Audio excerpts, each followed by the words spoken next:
Good fucking morning, everybody. Today, we are doing a Formula One tier list because it is January 23rd, 2026, as of recording. So, what that means is that, one moment as I check my audio, good, it is still working. What that means is that we are only a couple of months away from the 2026 Formula One season beginning. Now, I keep up with Formula One. I believe that I happen to have a good amount of knowledge on it. I have had incredible takes in the past, such as Lance Stroll sucks, Lando Norris sucks, and Ferrari should have just killed themselves back in 2019. But anyways, enough is enough. So, today we are doing the ultimate 2026 Formula One tier list. However, there is no fun in doing it based off of, I think this person's going to win the championship. Because no, that's boring and stupid. Nobody wants to think like that. That takes away all of the fun. So instead, we are doing the tier list based off of how likely it is the team will implode and then have a terrible 2026 that sees them become the worst team on the grid and a giant laughingstock, which will thus produce the most excitement, memes, and haha funnies for me to enjoy. So, here are the tiers. We have Hiroshima. Hiroshima is for all of the teams that I believe are guaranteed to implode in 2026. This is going to be the definitive year that marks their downfall. After 2026, even if the normal teams that did well in 2025 that I believe are going to collapse in 2026, they go in Hiroshima. Under Hiroshima, we have 9/11. 9/11 is for teams that have already had a major collapse, and 2026 is just going to be the moment that they sink down into nothingness and maybe even eventually quit the sport. So this is basically for the teams that are already on their way down and out of the championship. Under that, we have the Cold War. The Cold War tier is for the teams that are not likely to implode, but if they do, it will be huge and it will be beautiful. Under the Cold War tier, we have Alaska. The Alaska tier is there because these teams are most likely safe. There's a very low chance that anything bad is actually going to happen to them. They're most likely just going to have a regular mid-year. And then finally, we have the David tier. The David tier is the most boring of all the tiers. It is the tier for the teams that are just going to be boring, basic, and just not have any huge, crazy, haha funny implosion moments. So that is this beautiful tier list. So, here we go. We are going to be doing this in alphabetical order, so So we are starting with Alpine. Alpine had a pretty mediocre 2025, if I'm being fully honest. In 2025, their driver lineup consisted of Pierre Gasly, who won the Monaco Grand Prix back in the Italian Grand Prix back in 2020, I believe. Yeah, it was 2020 because Lando Norris won in 2020. Not Norris, Daniel Ricciardo won in 2021. I'm getting it all screwed up in my head. I need to take my pills. Anyways, Alpine had a bad 2025 despite having 2020 Italian Grand Prix race winner Pierre Gasly driving the car. And that is all to do with none other than everyone's favorite member of the Epstein Files, Flavio Briatore. He came in to try and fix the team because he was the guy who was in charge of them in their glory days of 2005 and 2006 when they won the World Championship with Fernando Alonso. However, Flavio Briatore is not the reason they won the championships in those years. It is because of the people he hired and most likely bribed to let them win. Nothing against Alonso. He is one of my favorite drivers of all time. I just really do not like Alpine / Renault / whatever else they call themselves, fucking idiots. So yeah, this goes in 9/11 because last year is the year where they became the new haha funny meme team, and everybody started laughing at them and making fun of them. So yeah, things are not looking good for Alpine at the moment. Next up, we have Aston Martin. Aston Martin is the other team on the grid that is currently being owned / led / run by a member of the Epstein files in the form of Lawrence Stroll. Aston Martin last year was not that good of a year, despite having the previously mentioned Fernando Alonso, who, despite being in his mid-40s, is still one of the best drivers on the grid. They did not really do much. They had a pretty mid-season last year. So, to be fair, one of their cars is driven by Lance fucking Stroll, and unironically, my 80-year-old grandmother drives better than he does. So Aston Martin, in terms of next year, where do I believe they're going to go? I'm not entirely sure, if I'm being fully honest, because on the one hand, Lawrence Stroll is still in charge, and he has mostly kept his nose out of the team, apart from making sure Lance hogs the second seat, no matter how many better and more deserving drivers show up. But on the other hand, he also has hired Adrian Newey, who is probably the greatest Formula One car designer of all time. Newey designed cars have won roughly 20% of every Formula One race to ever happen. And he's only been around designing cars, as far as I'm aware, since the early 90s. So, the guy's pretty good. But on the other hand, also, they hired Newey, but then they made Newey the team principal instead of having him build the car. So, yeah, Aston Martin, they're going to go in Cold War because there's about a 50-50 chance that either they come out as one of the fastest teams on the grid, or they're going to come out and they're just going to have a complete meltdown, and Fernando Alonso is going to have so many more beautiful radio moments. Seriously, if you need a good laugh, just go look up Fernando Alonso Formula One Rage Team Radio or something. You will find so many beautiful compilations of just him getting mad at people. It is beautiful. So yeah, they are going to go in Cold War. Next up, we have Audi. The Audi team, honestly, they're going to go in David. Like, everything Audi's done so far is look professional. They're not going to have the fastest car on the grid, but they're going to have a reliable car. They have a reliable-ish driver lineup with Nico Hülkenberg, who's been doing this for over a decade, and Gabriel Bortoleto, who is the 2024 Formula 2 champion. So, they've got a solid driver lineup. They've got a solid team behind the scenes working on the car. Everything they've done so far has been very professional. That I just believe they're going to have just an okay season. They're going to have a very reliable car, and that's going to prove very well. There's not going to be any huge mishaps or anything. Next up, we have Cadillac. And honestly, Cadillac, the way they've been going about things has just been insane, if I'm being fully honest. Like, they come in and their whole approach is very American. They're being very American macho. They are walking out with their chest out, their head held high, and they're like, yeah, we're American. We're gonna win everything. We're gonna be the rulers of the world. And it's like, you're not. You're in your first year. So that alone is gonna have me put them in Hiroshima.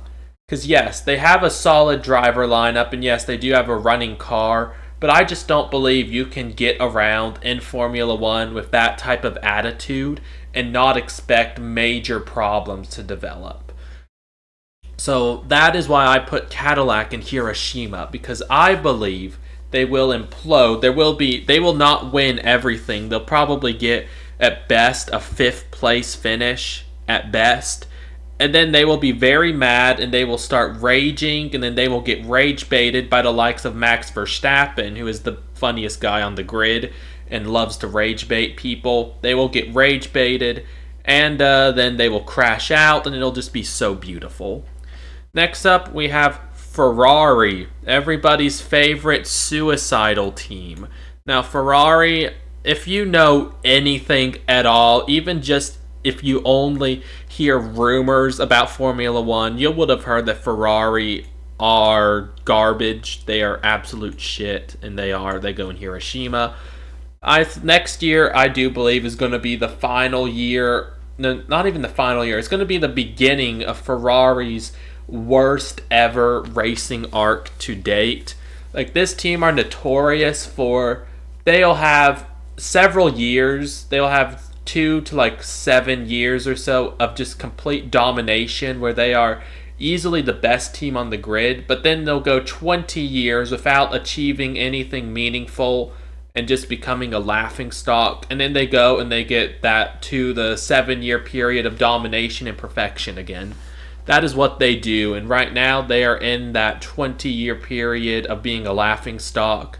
I don't believe that's going to end anytime soon, especially with it looking like their lead driver and really the only guy in Ferrari who I want to see succeed at this point, Charles Leclerc, looking for a way out of that team. Leclerc is unhappy there.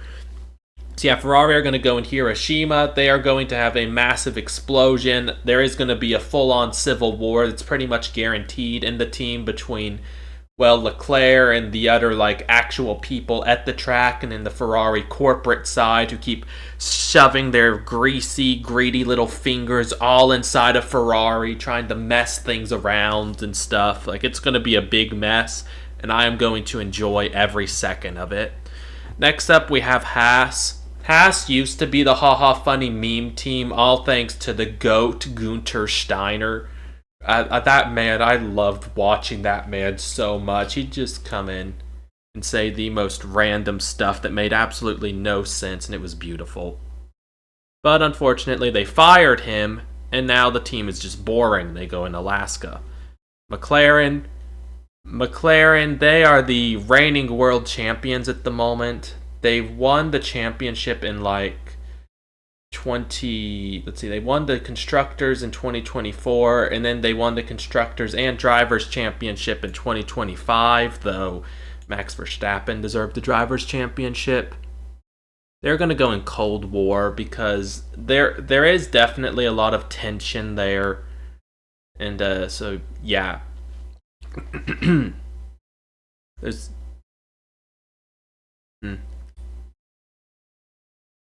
Oh, okay. I thought I heard something, but nope, that was just a house settling. So there is definitely a lot of tension at McLaren. There's a lot of animosity between the different team members, not to mention that they have the cringiest person on the planet running them in the form of Zach Brown. I cannot stand that guy. Like, he is just so annoying. And McLaren don't treat their drivers fairly either. I'm not going to actually go into that personally because a bajillion other people already have. So if this does interest you, the drama of McLaren, you can find like a bajillion other videos on it. So I'm not going to waste my time making another one because what's the point when other people have said it better than I could? Yeah, there's a ton of drama there. Everybody hates everybody in McLaren. Nobody's getting along. They're all just putting on happy smiles for the cameras. And there is about 50-50 chance that all of that toxicity boils over in 2026 and they implode. There is also a chance that they come in and they continue dominating. We're just going to have to wait and see. Next up, we have Mercedes. Honestly, Mercedes go in the Alaska tier. They're not quite as safe as Audi because there is still some questions. Like, they've been changing up their whole leadership model, which we're going to have to wait and see how that works out. And their engine, there have been a couple of rumors that the engine that they've been producing for this year has been having some issues. So it is highly possible that they come in with an engine that just kills itself every single race. We're just going to have to wait and see. But for the most part, though, like 90% certain, it's a 90% chance that they're just going to win the championship, if I'm being honest. Like, they are one of the few teams that found this weird engine loophole thing. I don't really fully understand what it is, and I don't care to, because that technical jargon is not as funny as the memes and funny faces people make. So yeah, I don't really know much about that, but they're one of the only two teams that have discovered that and are using it. They have a solid enough driver lineup with George Russell and Kimi Antonelli, even if I do hate Kimi Antonelli. Like, I am being serious. Every time I see that kid's face, first of all, he is younger than me, okay? He is 19, so I can't call him a kid. And second of all, every time I see his face, it makes me want to punch him. Like, he has such a punchable face, and I don't know what it is about him, okay? But there is something about him that I hate. I cannot explain what it is, but there is something about his face that makes me very angry. But I hate to admit it, but he is a solid enough driver. So yeah, they're going to go in Alaska. They're probably going to win at least the Constructors' Championship. We'll have to see about the drivers. Next up, we have Visa, Cash App, RB, Red Bull Racing Bulls, or whatever the fuck their name is. Them, I'm a bit more mixed on because, like, they're coming in and their driver lineup consists of Liam Lawson, who is just mediocre. He's nothing special. He's not a bad driver, but he's not anything special. And then young rookie Arvid Lindblad, who did absolutely nothing of note in Formula 2 or Formula 3. I don't know what anybody sees in him. Like, legitimately, I don't see anything. I just see an above average driver who needs 2 to 5 more years just to sort of get his head in the game and polish up his skills. At that point, could I see him in Formula 1? Maybe as a number 2 driver in one of the midfield teams, but he is not ready yet. He didn't even fight for the F2 championship, which, given that those cars are a lot more equal than they are in F1, isn't a good sign. So yeah, Racing Bulls. But as for their actual team, I'm not entirely sure because there hasn't been much coming out about them recently. So I'm just going to put them in Cold War. Next up, we have Red Bull Ford, or whatever their name is. They're just going to go straight in Alaska. Like, there is very little chance of anything huge going wrong there.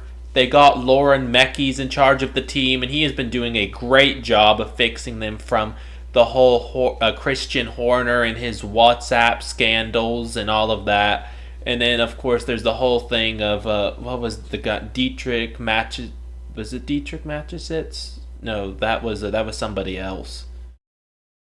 I don't remember the guy's name because I don't care that much. But they had like this old, angry, 78-year-old blind guy who was in charge of picking out their drivers, which is why Arvid Lindblad is being promoted way too young, in my opinion, when he's way too young. But yeah, they got rid of him. They got rid of Christian Horner, who had this WhatsApp scandal, which is honestly pretty funny. They finally look like they are on their way to setting the course of their ship properly to being able to cruise back to winning championships and consistently fighting for wins. And on top of that, despite only having the third or fourth best car on average last year, Red Bull still were able to fight for the Drivers' Championship, all thanks to the fact that they have the modern GOAT of car racing, Max Verstappen, in the car. I mean, Verstappen's run in the final leg of the season, the final 7 races, was legendary. He went from 104 points behind championship leader Oscar Piastri to losing the championship by 2 points to Lando Norris. Now, remember, Piastri was the championship leader. Verstappen scored more than 100. Verstappen scored like 120 more points than Oscar Piastri, the championship leader, in the final 7 races. And he only scored 2 points. If he had only gotten 2 more points earlier in the season, or had Norris done a Norris and bottled in the final race, which I really wish he did, but he sadly didn't, Verstappen would have won the championship. He was that close, and the Red Bull was nowhere near the McLaren in pace. So as long as they can give him a car that is within half a second of the fastest car on the grid, he's going to fight for the championship. It's guaranteed. And then finally, we have Williams. Honestly, Williams go in the David tier. Williams is just a pretty safe bet. Not quite as safe as Audi, but still if you're a gambling person and you want to gamble on what team is probably going to have a great year in the midfield, go for Williams. Last year they had 2 podiums. They were on the up and up. Their new team leader, James Vowles, has been doing a great job at being able to course correct the ship, much like Lauren Mekies has done at Red Bull. They're moving past all of the terrible times they had in the late 2010s and early 2020s. So yeah, I honestly believe that they will become the new 4th fastest team, replacing Ferrari this year. So yep, this is the 2026 Formula One Formula One teams tier list in terms of how likely it is they will explode, and it will be very haha funny.